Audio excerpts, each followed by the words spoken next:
Райымдуу, мээримдүү Аллахтын ысмы менен. Бүт мактоолор ааламдардын Раббысы Аллахка болсун. Ал ырайымдуу, мээримдүү, эсеп күнүнүн падышасы.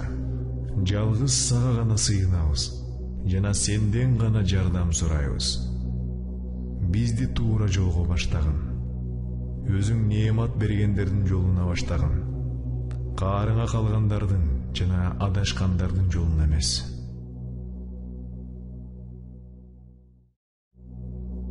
Райымдуу, мээримдүү Аллахтын ысмы менен.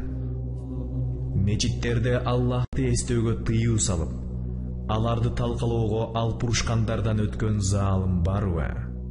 Алар мечиттерге коркуу менен гана киришсе болмок.